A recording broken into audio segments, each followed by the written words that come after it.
कभी खिड़की के पास बैठकर बाहर होती बारिश की बूंदों को देखा है और ये सोचा है कि ये सब शुरू कहाँ से होता है? सवाल तो बहुत सीधा सा लगता है ना? पर इसका जवाब बादलों में छिपे एक बहुत ही दिलचस्प रहस्य को खोलता है। तो चलिए आज इसी बड़े सवाल को समझते हैं।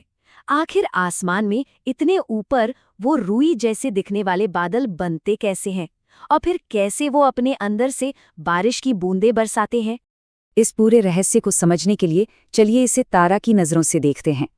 तारा, जिसे मौसम का हर रूप अच्छा लगता था, लेकिन उसके मन में हमेशा एक ही सवाल घूमता रहता था, जिसका जवाब उसे कहीं नहीं मिल रहा था।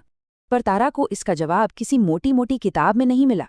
उसे जवाब मिला अपनी साइंस क्लास में रखे एक बहुत ही साधारण से जार में। एक ऐसा एक्सपेरिमेंट जो बारिश के सारे राज खोलने वाला था। उसकी टीचर ने कुछ बहुत ही आसान लेकिन कमाल का काम किया।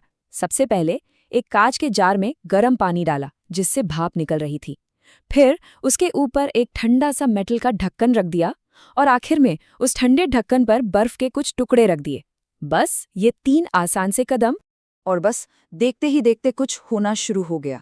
गर्म पानी से जो भाप उठ रही थी ना, वो जार के अंदर छोटे छोटे भूतों की तरह नाचते हुए ऊपर जा रही थी। समझिए, ये हमारे एक्सपेरिमेंट की शुरुआत थी, जवाब की तरफ पहला कदम। जार तो तैयार था, पर असली जादू तो अब शुरू होने वाला था। वो पल जब एक मामूली से जार के अंदर कुछ बहुत खास होने वाला था। एक पल के लिए जार में कोई हलचल नहीं हुई, एकदम शांत। ऐसा लगा जैसे कुछ होगा ही नहीं, या शायद कुदरत को अपना जादू दिखाने में थोड़ा वक्त लग रहा था। लेकिन फिर अगर कोई बहुत ध्यान से देखता तो उसे जार के अंदर एक हल्का सा बदलाव नजर आने लगता। कुछ तो हो रहा था।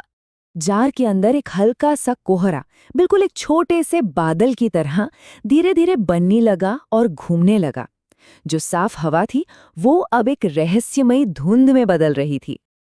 पहले तो हवा धुंधली हुई और फिर कांच के अंदर की तरफ पानी की नन्ही नन्ही बूंदें बनने लगी। ऐसा लग रहा था मानो जार ने चमकते हुए मोतियों की कोई माला पहन ली हो। वो छोटी छोटी बूंदें वो आपस में जुड़ने लगीं और बड़ी और भारी होती गईं, जब तक कि वो और रुक नहीं सकी। और फिर टिप टिप बारिश होने लगी थी। ये देखते ही तारा खुशी से चिल्लाई, अरे मेरे जार के अंदर बारिश हो रही है। बस उसी एक पल में सारी पहेली सुलझ गई थी। तो जादू तो हमने देख लिया, अब चलिए इसके पीछे का विज्ञान समझते हैं और इस छोटे से जार को उस बड़े से आसमान से जोड़कर देखते हैं। इस पूरे कमाल के पीछे एक ही शब्द है, संघनन, जिसे अंग्रेजी में कंडेंसेशन कहते हैं। जैसा कि उसके टीचर ने समझाया, ये तब होता है जब गर्म नमी वाली हवा ऊपर उठती है, ठंडी हो जाती है और वापस पानी की छोटी छोटी बूंदों में बदल जाती है। अब देखिए, ये जार हमारे आसमान का एक छोटा सा मॉडल ही तो है। जार में जो गर्म भाप है वो हमारी धरती के पास की गर्म हवा है।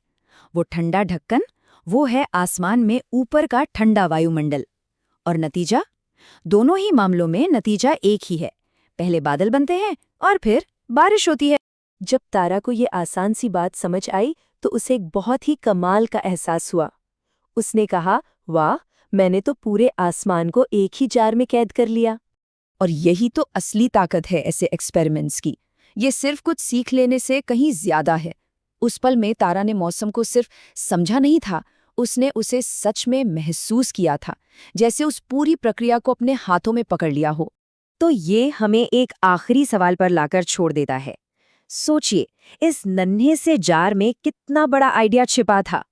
हमारे आसपास की छोटी छोटी रोजमर्रा की चीजों में और ऐसे कितने बड़े बड़े रहस्य हैं जो बस खोजे जाने का इंतजार कर रहे हैं।